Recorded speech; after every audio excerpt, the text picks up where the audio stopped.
Good morning everyone. आज अपन class 12 biology subject के syllabus के बारे में डिस्कस करने वाले हैं। उसमें कौन कौन से जो लेसन है उनका जो नंबर डिवाइड किया गया है वो कैसे है, किस प्रकार से है, और सब्जेक्ट के अंदर बायोलॉजी के अंदर कौन सी जो यूनिट है वो बॉटनी की है, कौन सी जूलॉजी की है, कौन सी अप्लाइड बॉटनी की है वगैरह है, बायोटेक्नोलॉजी की है, उसके बारे में कुछ टॉपिकों के बारे में अपन चर्चा करेंगे। और मेन जो है जो बायोलॉजी की बुक वो कितने यूनिट के अंदर डिवाइड है वो अपन देखेंगे, है ना। तो ध्यान से समझिएगा। तो मित्रों, आपके क्लास 12 के बायोलॉजी सब्जेक्ट की जो पहली यूनिट है वो मित्रों है आवृत्ति पादपों में जनन एवं विकास, है ना। आवृत्ति पादपों में जनन है और विकास, अर्थात किस प्रकार से जो एंजियोस्पर्म प्लांट होते हैं वो रिप्रोडक्शन करते हैं और उनका डेवलपमेंट कैसे होता है, इस यूनिट में अपन उनके बारे में डिस्कस करेंगे। तो पूरा लिख देते हैं, reproduction in angiosperm plants and development, है ना। ये जो यूनिट है 4 मार्क्स की है। दूसरी जो आपकी यूनिट है वो आपके है प्लांट फिजियोलॉजी की, है ना। दूसरी है पादप कार्यकी। इसकी 2 यूनिट है, समझाता हूं कैसे है। पहली है पादप कार्यकी, प्लांट फिजियोलॉजी, है ना। पार्ट फर्स्ट, 2 पार्ट के अंदर प्लांट फिजियोलॉजी अर्थात पादप कार्यकी जो है वो एक यूनिट को इन्होंने क्या किया, 2 यूनिट में डिवाइड किया, है ना। तो ये यूनिट आपके 9 मार्क्स की। अब देखते हैं कि इसके अंदर क्या है।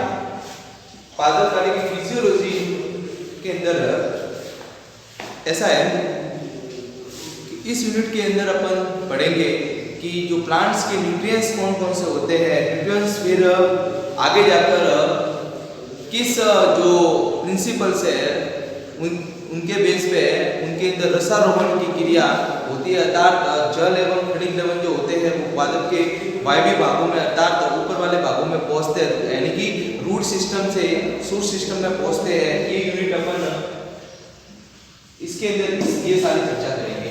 फिर तीसरी यूनिट है आपके पादप कार्यकी अर्थात प्लांट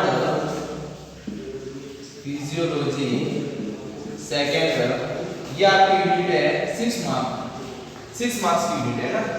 इस यूनिट के अंदर मित्रों क्या है कि देखो न्यूट्रिएंट्स तो ले लिया सारा, कौन से एंजाइम थे, उन एंजाइम के द्वारा कैसे लिया, कहाँ पे ये सारी प्रोसेस हुई वगैरह है। फिर इसके अंदर ये जो प्लांट फिजियोलॉजी, इसके अंदर क्या है कि जो पादप जो है वो एनर्जी जनरेट करते हैं इसके अंदर, और पादपों में एनर्जी होती है वो एटीपी के रूप में और NADPH2 के रूप में होती है। उस एनर्जी के द्वारा उस एनर्जी को यूज करके फिर वो किस प्रकार से भोजन का निर्माण करते हैं और श्वसन की क्रिया करते हैं, वो सारे प्रोसेस चलती है। ग्लाइकोलाइसिस है, क्रेब्स साइकिल है, ETS है वगैरह है ना, कैम साइकिल है वगैरह, C3 चक्र, C4 चक्र, अर्थात एनर्जी कैसे जनरेट करते हैं और एनर्जी को किस प्रकार से कंज्यूम करते हैं और कंज्यूम के दौरान कितनी एनर्जी उनके यूज में आती है, वो सारी आपकी चर्चा है वो इस यूनिट में करने वाले। लेकिन ये यूनिट एक ही है, इसको 2 पार्ट के अंदर डिवाइड किया है। चौथी जो यूनिट है आपकी है वो जैव प्रौद्योगिकी।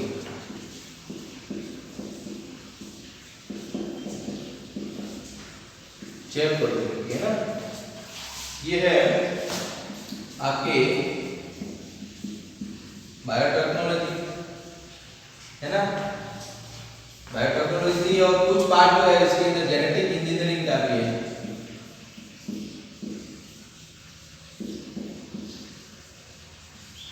है ना।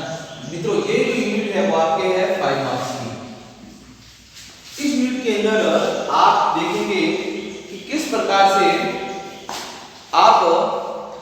पादपों के अंदर और गुणात्मक सुधार कर सकते हैं। एक फिर पादपों के अंदर यदि किसी प्रकार के रोग से ग्रसित है तो उन पादपों को किन किन टेक्निकों के द्वारा और है वो उनको रोगों को नष्ट किया जा सकता है।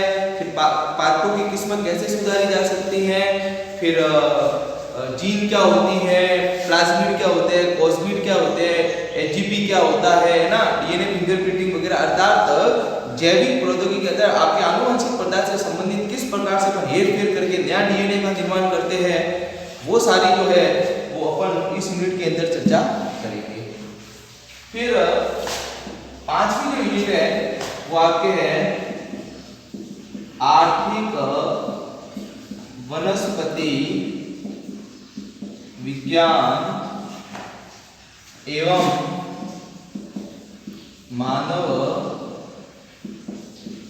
कल्याण। मित्रों, ये जो यूनिट आपके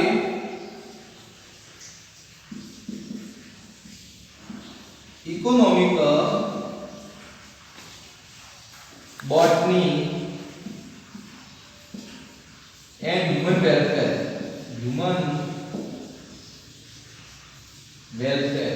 मित्रों, ये जो यूनिट है वो आपके 5 मार्क्स की है ना। इस यूनिट के अंदर आप कौन कौन से प्लांट्स जो होते हैं उनके बॉटनिकल प्लांट्स कौन कौन से काम में आते हैं, जैसे कि मसाले हो गए हैं, कुछ ऐसे पादप होते हैं जो भोजन के रूप में काम में लेते हैं, कुछ स्पाइसेस दालें वगैरह होती है। तो विभिन्न प्रकार के जो प्लांट्स है, कुछ मेडिकल प्लांट्स हो गए, तो इन सब प्लांट की स्टडी करते हैं और वो ह्यूमन के लिए किस प्रकार से बेनिफिशियल है, इस यूनिट के अंदर अपन ये चर्चा करेंगे। तो मित्रों, ओवरऑल आपके जो है ना ये वाला जो 5 यूनिट है ना, ये मित्रों बॉटनी की है, तो इसका जो नंबर डिवाइडेशन है ना वैसे देखो 4 और 9 है ना, 9 और 6 ये टोटल ना एक ही है, इसको अपन 14 नंबर मान लो, मैं ऐसे मानता हूँ। क्योंकि इसमें कई बार क्या रहता है कि अपन मानते हैं कि पेपर जो है वो पैटर्न से आएगा, लेकिन ये कोई जरूरी नहीं है। इस बार भी आपने 12th का जो बाद में पेपर हुआ मैथ का, उसमें देखना नंबर डिवाइडेशन का कोई इतना रखा ही नहीं है ना। जो क्वेश्चन है वो ऑप्शन में आने वाले थे, लेकिन वो भी आए नहीं है। तो कई बार क्या होता है कि जो एक्सपर्ट जो होते हैं वो जो पेपर बनाते हैं ना, वो इस चीज को ध्यान में रखते हैं, लेकिन बच्चा क्या है इसके अकॉर्डिंग पढ़ के जाता है ना। ये छोटी सी यूनिट है 9 मार्क्स की, 6 मार्क्स की है, लेकिन कई बार क्या होता है कि वो जब इन चीजों को ध्यान में रखते हैं ना, तो इस यूनिट के अंदर से ज्यादा भी क्वेश्चन पुट अप हो सकता है। तो ये सब चीजें ध्यान में हमको रखनी चाहिए। तो 14 एंड देन 18 एंड 5 23 और 5 28, दैट्स 28 मार्क्स। ये 28 मार्क्स की आपके क्या है बॉटनी। तो ये ध्यान रखिए आपकी जो बॉटनी है वो 28 मार्क्स की है। तो बॉटनी कंप्लीट हो गई। तो 5 यूनिट जो है वो आपके बॉटनी की है। फिर छठी जो यूनिट है वो मित्रों है मानव कार्य की है ना, दैट्स ह्यूमन फिजियोलॉजी।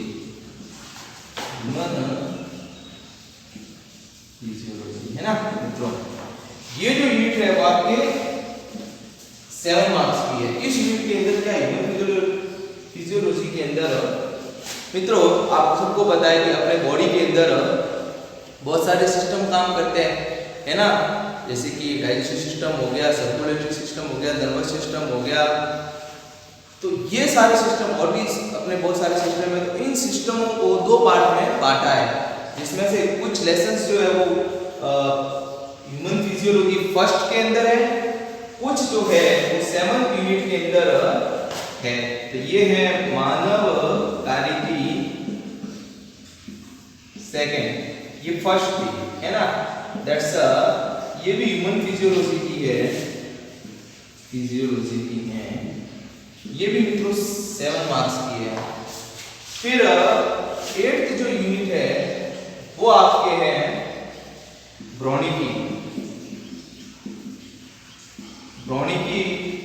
है ना, दैट्स एम्ब्रियोलॉजी। ये यूनिट आपके है 5 मार्क्स की।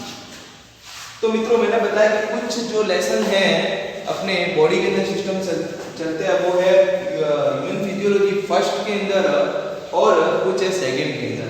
एंड देन जो 8 नंबर की यूनिट है भ्रूणी की एम्ब्रियोलॉजी। उसके अंदर आपने देखा होगा कि कोई भी जीव होता है उसको अपने अस्तित्व को बनाए रखने के लिए जनन क्रिया करनी पड़ती है ना। और लैंगिक जनन के अंदर नर और मादा उन दोनों का समान रूप से योगदान होता है। तो किस प्रकार से निषेचन के दौरान इससे भी पहले से किस प्रकार से शुक्राणु का निर्माण होता है, अंडाणु का निर्माण होता है, फिर निषेचन होता है, फिर माँ के गर्भ में बच्चा 9 महीने तक किस प्रकार से रहता है, फिर प्रसव होता है, यहाँ तक की जो पूरी प्रोसेस है वो 5 लेसन इस यूनिट के अंदर है ना। तो इस यूनिट के अंदर और सबसे अच्छी बात ये है कि ये जो यूनिट है ना वो ह्यूमन से रिलेटेड है ना, पूरी की पूरी ह्यूमन से रिलेटेड है, इसलिए ये बहुत इंटरेस्टिंग यूनिट है, 5 मार्क्स की है। फिर 9 जो यूनिट है वो है आनुवंशिकी एवं जीनोमिकी एवं मित्रों ये यूनिट है 5 मार्क्स की है ना। इसके अंदर आपको आनुवंशिकी, तो मित्रों ये आपको पता है आनुवंशिकी तो दैट्स अ ब्रांच ऑफ, आप ये कह सकते हैं कि एप्लाइड बायोलॉजी की यूनिट है। तो आनुवंशिकी का मतलब होता है कि ये साइंस की ही ब्रांच है जिसके अंदर जो भी आनुवंशिक लक्षण जो कैरेक्टर होते हैं उनकी क्या की जाती है, स्टडी की जाती है। और जीनोमिकी, इसमें जीनोमिक स्ट्रक्चर है। फिर एचजीपी क्या होता है, ह्यूमन जीनोम प्रोजेक्ट। फिर कुछ कौन सी ह्यूमन से रिलेटेड जेनेटिक डिसऑर्डर की जो बीमारियां होती है, सिकल सेल एनीमिया, हीमोफीलिया है ना, फिनाइलब्यूटेरिया है, वो यूनिट है ये। 10वीं यूनिट है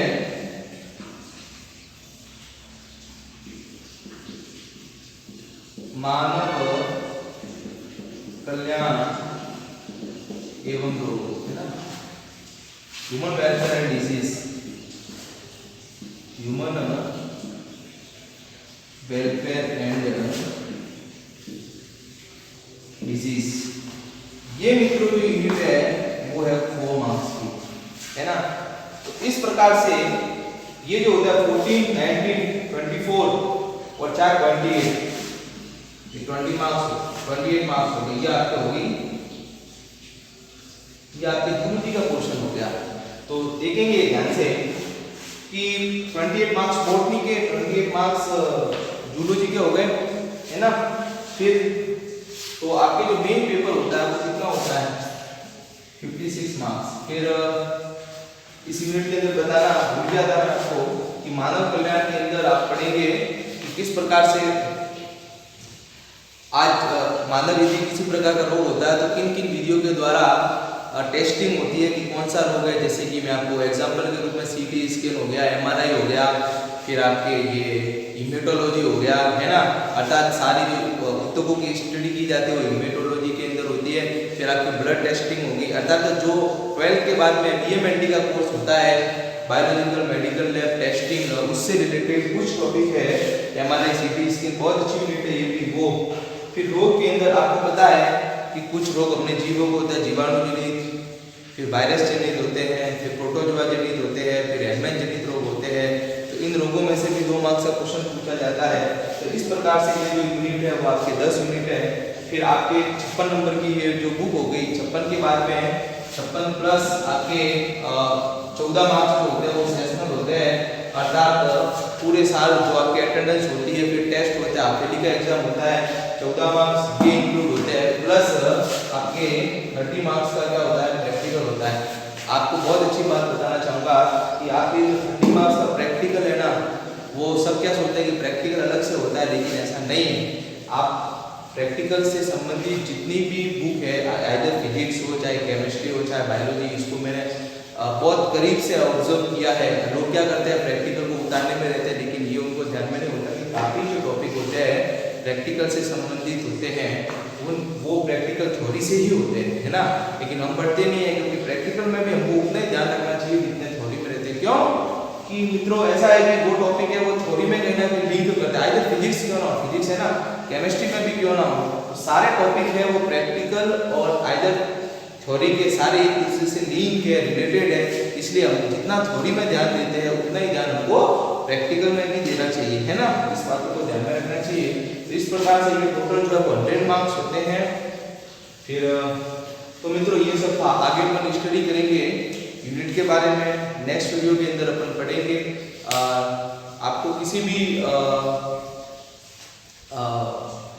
बुक से रिलेटेड कोई जानकारी चाहिए, इधर कितना कोर्स होगा, क्या होगा, नहीं होगा, तो कमेंट बॉक्स में जरूर लिखिएगा। मैं आपको पर्सनली है वो आंसर दे दूंगा, या फिर आप पर्सनल कांटेक्ट भी कर सकते हैं कैसे भी, है ना। तो इन सब चीज़ों को आपको ध्यान में रखना है। Thank you.